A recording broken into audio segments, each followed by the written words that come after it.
Episode 270। Arshad से video call. मेरा सिर दर्द कर रहा है और मुझे कुछ समझ नहीं आ रहा है, कहते हुए साध्वी ने लंबी गहरी सांस ली। वही अनन्या बड़ी ही मासूमियत से पलकें झपकाते हुए उसे देख रही थी। उसने जैसे ही कुछ बोलना चाहा, साध्वी बोल पड़ी। कल से मेरी मोम मुझसे 1000 बार पूछ चुकी है, तेरा बजाज परिवार के साथ क्या रिश्ता है। सभी मेहमानों के बीच भी बस तेरी ही गॉसिप चल रही है। साध्वी फ्रस्ट्रेट थी, उसे गुस्सा आ रहा था। आता भी क्यों नहीं, शादी उसकी थी लेकिन बातें उसकी दोस्त की हो रही थी। हालांकि अनन्या या बजाज परिवार ने अटेंशन छीनने जैसा कुछ नहीं किया था। वो एक नॉर्मल फैमिली की तरह ही उसकी शादी अटेंड कर रहे थे। बस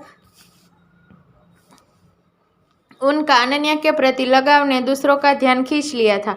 अब इसमें ना तो अनन्या की गलती थी, ना ही बजाज परिवार की। साध्वी भी यह समझ रही थी, आखिर वो भी दूसरों की तरह अनन्या और बजाज परिवार के बीच क्या हो रहा था जानना चाहती थी। उसने कहा, मैंने सुना था तूने अर्जुन को भाई कहा, इसलिए मैं यह भी नहीं कह सकती कि वो तुझे पसंद करते हैं। समझ नहीं आ रहा आखिर चल क्या रहा है। इतना कहकर साध्वी अनन्या के बगल में बैठ गई। फिर बोली, अब चुप क्यों है, कुछ बता भी, मुझसे और सस्पेंस झेला नहीं जा रहा है। अनन्या ने साध्वी को देखा। वो कुछ पल शांत रही और सोचती रही और बोली, साध्वी क्या मैं तुझे इस बारे में बाद में बताऊं? कल तेरी शादी है, मैं सच बताकर तुझे शॉक नहीं देना चाहती। इस पर साध्वी बोली, शॉक तो सच में कुछ ऐसा है जिसे सुनकर मैं हैरान हो सकती हूँ। अगर ऐसा है तो मैं और खुद को नहीं रोक सकती। तुझे मुझे बताना ही होगा ताकि मैं अपनी शादी के दिन अपने और अपने हस्बैंड पर फोकस कर सकूं। अगर तूने मुझे नहीं बताया तो मैं अपनी शादी के दिन भी बस तेरे ही बारे में सोचती रह जाऊंगी। अनन्या सच में अपनी वजह से साध्वी की शादी में कोई दिक्कत नहीं चाहती थी। कुछ मिनट की खामोशी के बाद उसने कहा, तूने सही कहा, मेरा बजाज परिवार से एक गहरा नाता है। मैं अधीरा दी और अर्जुन भाई की छोटी बहन हूँ। कल्याणी आंटी मेरी स्टेप मॉम है। मैं बजाज फैमिली की बेटी हूँ। साध्वी ये सुनकर सुन पड़ गई। उसकी आंखें सदमे से बाहर आने को थी। वो अनन्या को ऐसे देखने लगी जैसे उसने मौत को देख लिया हो। अनन्या पहले से उसके इस रिएक्शन के लिए तैयार थी। उसने हल्के हाथ से साध्वी का कंधा थपथपाते हुए कहा, मैं समझ सकती हूँ तुझे यकीन नहीं हो रहा होगा, लेकिन यही सच है जिसे तू डेविल, खड़ूस और ना जाने क्या क्या कह रही थी। वो अधीरा मेरी सगी बड़ी बहन है, मेरी अपनी बड़ी बहन। कहते हुए अनन्या की आंखों में नमी आ गई, हालांकि उसके होठों पर स्माइल थी।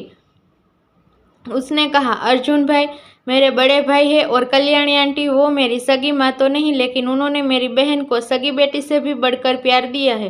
तुझे पता है वो मुझसे भी बहुत प्यार करती है। यह कहते हुए अनन्या की आंखें छलक आई। जब भी वो श्रुति को उसकी माँ के साथ देखती, उसे अपनी माँ की याद आती। उसने बहुत कोशिशें की थी कि मीनाक्षी जी के दिल में अपने लिए जगह बना पाती, लेकिन उन्होंने उससे हमेशा नफरत ही की। लेकिन जब उसे कल्याणी जी का प्यार मिला, उनका साथ मिला, तो उनके करीब जाने से खुद को रोक नहीं पाई। कमरे में सन्नाटा फैल गया। वो दोनों करीब 20 मिनट तक खामोश रही। फिर साध्वी ने बेड से उठते हुए गहरी लंबी सांस भरी और बोली, अनन्या तू लकी है, बहुत ज्यादा लकी है। मुझे शुरू से पता था अधीरा कल्याणी आंटी की अपनी बेटी नहीं है। इनफैक्ट बजाज परिवार भी यह बात जानता है, लेकिन कभी यह बात वो अपने मुंह से नहीं निकाल पाई। तूने सही कहा, कल्याणी आंटी अधीरा को बहुत प्यार करती है और मैं खुश भी हूँ कि वो तुझे भी उतना ही प्यार करेगी। साध्वी ने जो कहा उसे सुनकर अनन्या फिर इमोशनल हो गई। साध्वी के चले जाने के बाद वो भी कमरे से जाने लगी, लेकिन तभी उसे लगा कमरे में कोई है। उसने पीछे मुड़कर देखा तो वहाँ कोई नहीं था। यह मुझे क्या हो रहा है? बार बार ऐसा क्यों लग रहा है जैसे कोई मुझ पर नजर रख रहा है? यह सोचते ही उसे काले मार्क्स वाली लड़की का ख्याल आया और वो तुरंत डर के कमरे से भाग गई।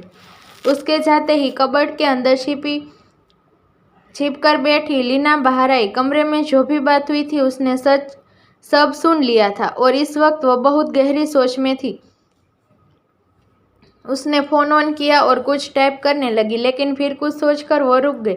उसने टाइप किया, मैसेज हटा दिया। हैदराबाद में धीरज एक बार फिर अरशद और उसके आदमियों को चकमा देने में कामयाब हो गया था।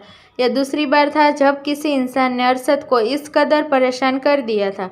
डेनियल ने अरशद को गुस्से में देखकर कहा, बॉस हमें लौट जाना चाहिए, नहीं तो मैं खुद उसे ढूंढता हूँ। आपको परेशान होने की ज़रूरत नहीं है, आज नहीं तो कल वो हमारे कब्जे में होगा। परेशान? अरशद यह शब्द सुनकर हंसा। भला वो कैसे परेशान नहीं होता? उसकी बहन के साथ जो भी हुआ था उसके बाद अगर वो परेशान नहीं होगा तो वो एक भाई कहने के लायक भी नहीं रह जाएगा।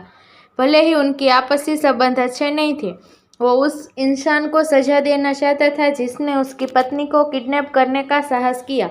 वो तब तक शांत नहीं बैठ सकता था जब तक वो धीरज और उसके साथी का पता नहीं लगा लेता। अरशद ने सीट से टिक कर आंखें बंद कर ली। तभी उसका फोन बजा। यह एक वीडियो कॉल था और कॉलर आईडी पर आन्या लिखा था। आन्या ने कॉल पिक किया। सामने अनन्या का मुस्कुराता हुआ चेहरा था। उसे देखते ही उसकी सारी थकान, परेशानी कहीं गायब सी हो गई और होठों पर अपने आप ही एक मुस्कान आ गई। तुम डिनर कर रही हो? अरशद ने पूछा तो अनन्या बोली, हाँ, पर तुम्हें कैसे पता? अरशद ने उससे पीछे देखने को कहा। मुन्ना प्लेट लिए उसके पीछे खड़ा था। यह देख अनन्या मुन्ना पर नाराज होते हुए बोली, मैंने आपको कहा था एक जगह बैठकर खाइए, बच्चों की तरह मेरे आगे पीछे क्यों घूम रहे हो? अरे पर मैं तो। मुन्ना ने अपनी बात रखनी चाहिए लेकिन अनन्या ने उसे इग्नोर किया और बालकनी में आ गई। मुन्ना बेचारा सा चेहरा लिए बंद दरवाजे को देखते हुए बोला, नानू, आई जस्ट हेट यू। इतना कहकर उसने खाने का बड़ा सा निवाला अपने मुंह में भर लिया। वही बालकनी में अरशद, कल तुम आ रहे हो ना? यह सब है बस तुम्हारी कमी है। मैं चाहती हूँ तुम आओगे ना? अनन्या ने बड़ी उम्मीद के साथ पूछा। वो हाँ सुनना चाहती थी लेकिन उसे ना सुनने को मिला। वो उदास हो गई। उसे उदास देख अरशद ने कहा, नेक्स्ट मंथ कहीं घूमने चले। तुम्हें स्विट्जरलैंड जाना था, क्यों ना हम वहाँ चले? अनन्या को लगा उसने कुछ गलत सुन लिया है, इसलिए उसने कन्फर्म करने के लिए पूछा, तुम मजाक कर रहे हो ना? ज़रूर तुम मेरा दिल बहलाने के लिए झूठ बोल रही हो। अरशद बोला, नहीं, मैं सच में वहाँ तुम्हारे साथ जाना चाहता हूँ। क्या सच में तुम सच कह रहे हो? अनन्या ने कन्फर्म करने के लिए एक बार फिर पूछा। उसे सेम जवाब मिला। वो खुशी से झूम उठी। कितना वक्त हो गया था उन्हें साथ में वक्त बिताए। अनन्या ने कहा, ठीक है, तुम आराम से अपने सारे काम खत्म कर लो, मैं इंतज़ार करूँगी, जल्दी वापस आना। और हाँ, यह तुम्हारी आंखों के नीचे डार्क सर्कल क्यों है? तुम फिर रातों में जागने लगी हो? क्या तुम्हें अपनी बिल्कुल परवाह नहीं है? तुम बस मुझे परेशान करना चाहता हो। प्रॉमिस करो मुझसे, आज तुम अच्छी नींद लोगे। करो प्रॉमिस। अरशद ने प्रॉमिस किया। फिर कहीं जाकर अनन्या शांत हुई। जल्द ही अरशद होटल पहुंच गया था, इसलिए उसे कॉल रखना पड़ा। कमरे में वापस लौटते हुए अनन्या की खुशी आसमान छू रही थी। वो गाना गुनगुनाते हुए अंदर आई, लेकिन जैसे ही उसकी खाने पर नजर गई, उसकी सारी खुशी धरी की धरी रह गई। वो जोर से चीखी, मुन्ना भाई, यह सब क्या है? मुन्ना ने बड़े आराम से कहा, क्या है का क्या मतलब है? खाना है, मैंने स्पेशली तेरे लिए यह सब बनवाया है। कुछ देर पहले जिस टेबल पर टेस्टी डिशेस थी, अब वहाँ कुछ टेस्टलेस दलिया, ग्रीन सैलेड और मिल्क जैसी तरह तरह के खाने थे।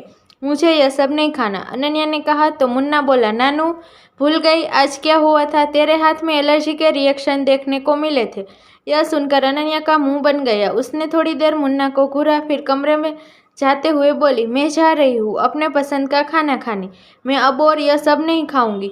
मुन्ना उसे आवाज़ देता रह गया, लेकिन वो नहीं रुकी। वो बड़बड़ाई हुई बोला, जब से बजाज परिवार की एंट्री हुई है, नानू पहले से भी ज़्यादा जिद्दी हो गई है। उसने मेरी बात मानना ही बंद कर दिया है। कुछ तो करना पड़ेगा। मैं चुपचाप यह सब बर्दाश्त नहीं कर सकता। मुन्ना ने अपना फ़ोन लिया और अनन्या के पीछे चल दिया।